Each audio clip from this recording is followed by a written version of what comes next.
ya. Namun bila sesekali Ananda keluar sedikit dari rutinitas, ya.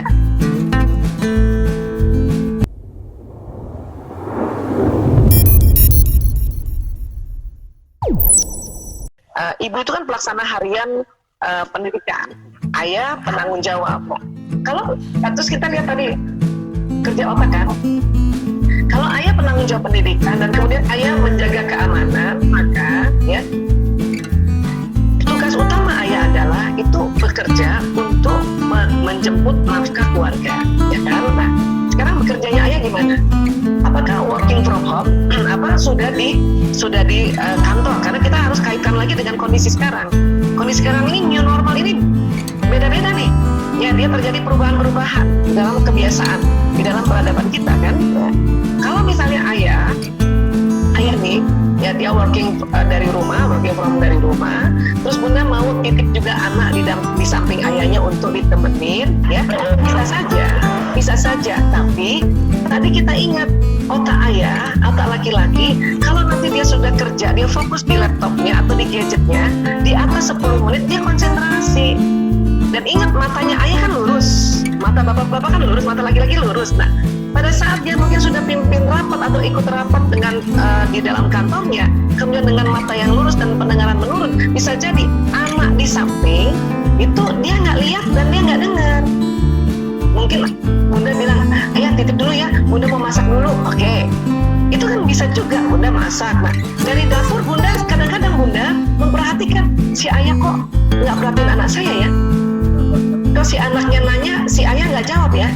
Nah, yang tadi saya harapkan adalah bunda kalau udah punya ilmu kayak gini, pada saat misalnya anak ayah baru ayah apa nak gitu, bunda harusnya paham, oh ayahnya bukan sengaja tidak mau memperhatikan anaknya, otak laki-laki lagi konsentrasi.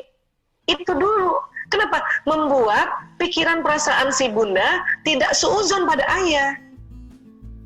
Jadi apa?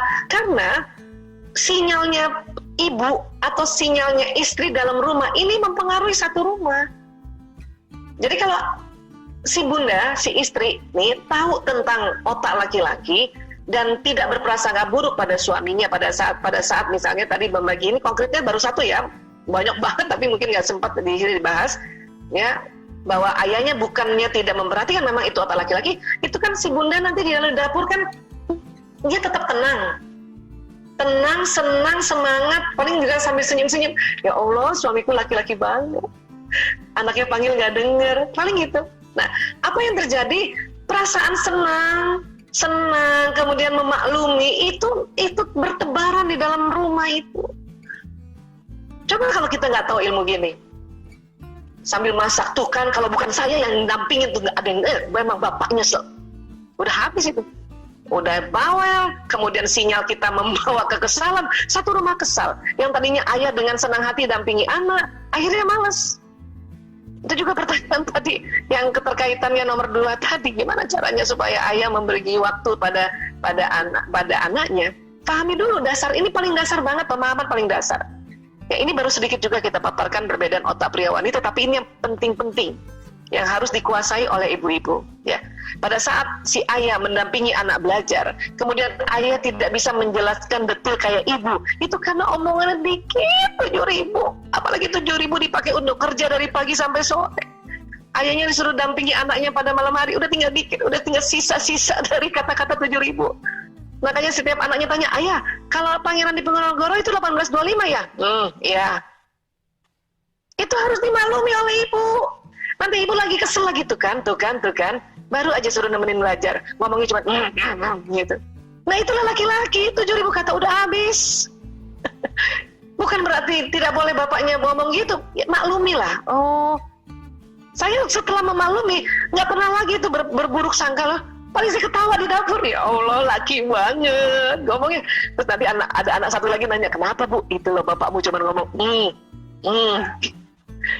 ayah, ya misalnya nih ya, anak nanya ya, ayah, Pangeran Charles itu anak keberapanya Ratu Elizabeth? Kata ayahnya karena ngomongnya cuma sedikit, cari sendiri. Jadi anaknya suruh cari sendiri.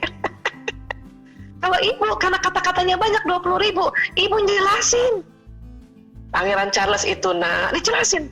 Anak pertama dari Ratu Elizabeth dan Pangeran Philip, ya.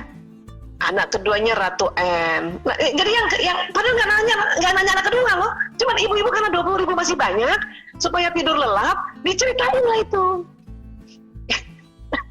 Waktu kecil Pangeran Charles kasihan banget. Kan anak nanya itu, cuma nanya anak keberapa gitu. Bisa ditangkap perbedaan ini? Goalnya adalah apa? Ibu tenang. Please, ibu tenang. Kenapa Bu Aisyah? Supaya satu rumah tenang. Itu maksud saya. Ya, nah kemudian pada ayahanda nih tadi yang tanya Ananda PAUD ya. Nah sekarang gini, anak umur PAUD ini kan memang adalah masa-masa emas untuk kita memberikan arahan, memberikan contoh, memberikan kedisiplinan ya. Namun bila sesekali Ananda keluar sedikit dari rutinitas, ya itu dibolehkan. Menurut ilmu otak ya. Supaya apa? Supaya ada sambungan baru. Maksudnya apa? Jadi kalau Ananda kita, kan kita udah ajarin ya sikat giginya di wastafel. Dia udah mau hari ini ikut, besok mau ikut. Tapi satu ketika karena mungkin bangunnya terlambat misalnya, terus tiba-tiba ya film kesukaannya Upin Ipin misalnya. Saya suka sekali Upin Ipin soalnya. Upin Ipin udah nyala. Ya, takutnya kalau misalnya ya kan televisi susah untuk direkam ulang kan, kecuali nontonnya di YouTube ya. Ini kan di TV misalnya ya, dia takut itu hilang beberapa detik, beberapa menit itu. Maka dia bilang, aku di sini aja. Sementara ayah bundanya sikat gigi dulu baru nonton. Aku di sini aja dulu. Nah itu ya boleh kita sesekali. Oh kamu mau nonton ya nak? Jadi kita tegaskan bahwa oh kamu mau nonton ya nak? Kamu takut kehilangan ini? Iya bunda. Ya sudah. Kalau gitu ya sambil nonton sikat gigi. Kali ini boleh begitu. Bawalah itu. Supaya apa? Anak juga belajar bahwa satu saat sikat gigi tidak di wastafel bisa. Kapan satu saat itu? Pada saat kita sakit, lagi di tempat tidur, lagi harus pakai gayung doang. Anak-anak udah punya ide nanti. Oh kayak gitu toh ya. Gak apa-apa juga. Makanya kalau mau dilihat lagi betul nggak ya dia sesekali atau jangan-jangan setiap hari. Nah itu lihat. Kalau perlu punya absensi gitu, punya kertas dibikin tabel. Sikat gigi, mandi, ya makan pagi, nonton TV gitu ya. Misalnya hari Senin. Hari Senin ini anak sikat gigi di wastafel. Hari Selasa misalnya udah 1 minggu nih ya. Hari Selasa di wastafel. Contoh aja alhamdulillah di wastafel. Hari Rabu wastafel. Kamis wastafel. Jumat wastafel. Sabtu. Karena Upin Ipin Sabtu yang biasanya jam 9 jam 7 dia. Karena hari Sabtu kan. Iya. Wah, tuh anak sikat giginya di depan TV. Ya nggak apa-apa juga. Dalam 7 hari ada 2 hari mereka keluar dari kebiasaan nggak apa-apa juga. Kenapa? Biar otak ada sambungan baru. Untuk apa Bu Aisyah? Untuk kreativitas. Kecuali hari Senin depan TV, hari Selasa depan TV, nah itu ayah bunda harus perhatikan apa yang selama ini ya dibuat peraturannya, coba ditinjau ulang peraturan.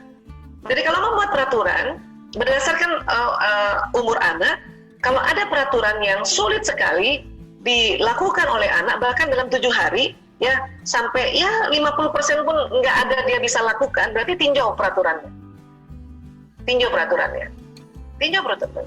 Ya. Kenapa sampai anak nggak mau di wastafel? Karena mungkin waktu anak di wastafel bundanya langsung sekalian mandi.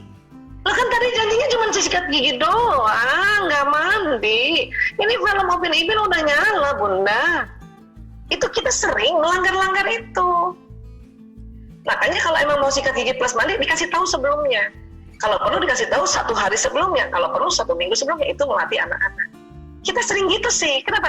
Kita sering taking for granted. Kesempatan ya udah biar dia sikat gigi langsung kita guyur. Itu anak kaget. Ada anak tuh pagi-pagi badannya nggak siap diguyur air. Ini lagi anak di dalam kepalanya. Ibuku bohong. Ayo nak, sikat gigi dulu sebentar aja, sikat gigi baru nonton Upin Ipin. Dalam hati anak apa, dalam benaknya apa? Bohong, pasti aku langsung disuruh kasih mandi nih. Dan itu pasti setengah jam. Kenapa? Bunda waktu mandi nggak sekedar mandi cepat aja. Itu gosok keteknya nak, gosok kakinya nak, Udah selesai Upin-Ipin, nggak ada lagi. Itu kan Bunda, udah nggak ada. Nggak mau lagi. Ya, jadi mulailah memperhatikan dan komitmen. Kalau memang kita bilang sikat gigi, kasih contoh anak, sikat gigi aja nak, tuh kan sikat gigi udah selesai ya? Iya Bunda. Coba perhatikan itu. Sebelum-sebelumnya kita melakukan apa terhadap anak-anak ini? Karena anak-anak umur PAUD ini itu bawah sadarnya masih 100% menerima ya apa yang kita bilang. Jadi dia nggak ada critical factor. Kita bilang sikat gigi bentar aja, itu sikat gigi bentar, maksudnya nggak ada plus-plusnya, nggak ada.